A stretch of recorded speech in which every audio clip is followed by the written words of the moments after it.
Hello viewers, আসসালামু আলাইকুম। আশা করি সবাই ভালো আছেন। আজকের ভিডিওতে আমি দেখাবো ফেসবুকের একটি গুরুত্বপূর্ণ সেটিংস নিয়ে, যে সেটিংসটি শিখলে আপনাদের হয়তো অনেকেরই কাজে আসতে পারে।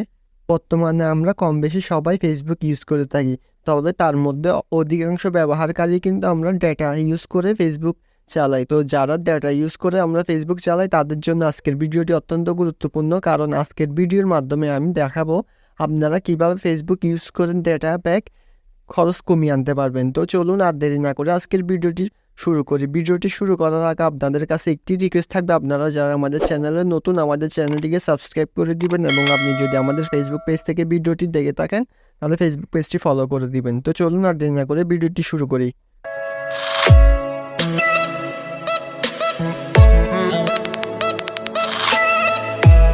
তো আমরা আমাদের মোবাইল স্ক্রিনে চলে আসলাম। মোবাইল স্ক্রিনে আসার পর আপনারা আপনাদের ফোনের ফেসবুক অ্যাপ্লিকেশনে চলে যাবেন। এখানে আসার পর দেখতে পাচ্ছেন কোন একটি 3 ডট বার রয়েছে, এই অপশানে ক্লিক করবেন। এই অপশানে ক্লিক করার পর একটু স্ক্রল করে নিচে চলে আসবেন। এখানে দেখতে পাচ্ছেন সেটিং নামে যে অপশানটি রয়েছে এখানের উপর ট্যাপ করবেন। এখানে ট্যাপ করার পর দেখতে পাচ্ছেন এখানে একটু স্ক্রল করে নিচে আসতে হবে। নিচে আসার পর এখানে দেখতে পাচ্ছেন মিডিয়া নামের একটি অপশন রয়েছে, এই মিডিয়া অপশানে ক্লিক করবেন।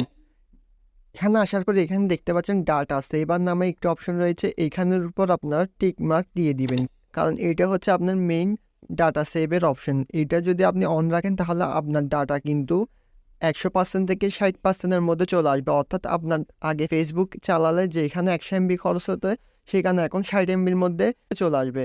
তো এর নিচে দেখতে পাচ্ছেন অটো প্লে নামে একটি অপশন রয়েছে, যেখানে on mobile data and wifi select করা থাকে সাধারণত সবারই। তো এখান থেকে আপনারা কি করবেন, আপনারা যেহেতু বেশিরভাগ ক্ষেত্রে এটা মোবাইল ইউজাররাই করবেন, তো এখানে দেখতে পাচ্ছেন নেভার অটো প্লে ভিডিওস, এটা ক্লিক করে দিবেন। তো এটা করলে কি হবে, যখন আপনারা ফেসবুকে ভিডিও দেখবেন তখন কিন্তু একটি ভিডিও শেষ হওয়ার পর দ্বিতীয় একটি ভিডিও চালু হবে না, যার কারণে আপনার ডাটা অনেক বেঁচে যাবে। তবে একটা কথা বলে রাখি, আপনারা যারা এই সেটিংসটি করবেন তারা কিন্তু ভিডিও কোয়ালিটির মধ্যে একটু লো পাবেন। এখানে দেখতে পাচ্ছেন use up to 40% less data by reducing video quality, অর্থাৎ আপনার ভিডিও কোয়ালিটি একটু হাই থেকে লো হয়ে যাবে, তবে এটা কোনো ব্যাপার না, কিন্তু আপনার ডাটা অনেকটাই সেভ হবে। তো আশা করি আজকের ভিডিওটি আপনাদের উপকারে আসবে, এবং ভিডিওটি যদি ভালো লেগে থাকে তাহলে ভিডিওটিতে একটি লাইক দিয়ে আমাদের চ্যানেলটিকে সাবস্ক্রাইব করে, অথবা আপনি যদি আমাদের ফেসবুক পেজ থেকে ভিডিওটি দেখে থাকেন তাহলে ফেসবুক পেজটি ফলো করে দিবেন। তো আজ এ পর্যন্তই, আবারও নতুন একটি ভিডিওতে দেখা হবে। সে পর্যন্ত ভালো থাকবেন, সুস্থ থাকবেন। আসসালামু আলাইকুম।